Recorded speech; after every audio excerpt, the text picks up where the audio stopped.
Hi friends, welcome to my channel.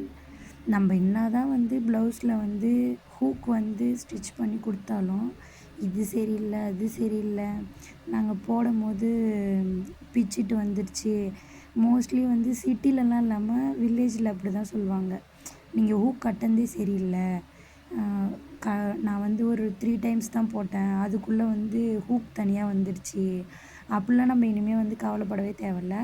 இந்த மாதிரி hook stitch பண்ணுறதுனால ஃபினிஷிங்கும் பர்ஃபெக்டாக இருக்கும். ஹூக்கும் நல்ல லைஃப் வரும் நம்மளுக்கு.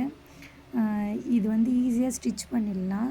ஃபஸ்ட்டு ஸ்டிச் பண்ணும்போது எனக்குமே கஷ்டமாக தான் இருந்தது. அதுக்கப்புறம் நான் எல்லா ப்ளவுஸ்லேயுமே இந்த மாதிரி தான் ஸ்டிச் பண்ணுறேன்.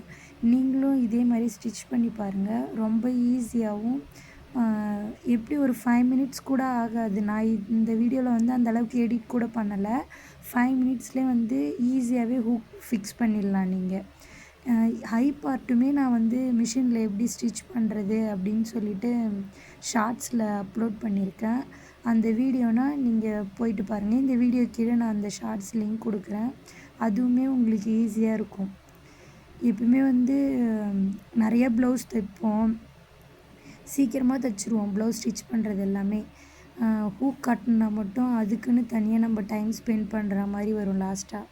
அப்படி இல்லாமல் நம்ம ப்ளவுஸ் தைக்கும் போதே இது ஹூக் ஈஸியாகவே ஸ்டிச் பண்ணிடலாம். நம்ம அதுக்குன்னு தனியாக நம்ம டைம் ஸ்பெண்ட் பண்ணணும்லாம் கிடையாது. ஒரு 5 மினிட்ஸ் ஆகும் ஹூக் நம்ம இதிலே ஸ்டிச் பண்ணுறதுக்கு. ஃபினிஷிங்கும் பர்ஃபெக்டாக இருக்கும், உங்களுக்கு பார்க்கவும் நல்லாயிருக்கும். நீங்கள் இந்த மாதிரி ட்ரை பண்ணி பாருங்கள், ரொம்ப நல்லாயிருக்கும். இந்த வீடியோ பிடிச்சிருந்தா என் சேனலை சப்ஸ்கிரைப் பண்ணுங்கள், லைக் பண்ணுங்கள். வேறு எதனா உங்களுக்கு ஸ்டிச்சிங்கில் டவுட் இருந்தால் கமெண்ட் பண்ணுங்கள். நான் கண்டிப்பாக அடுத்த வீடியோ போடுறேன். Thank you friends.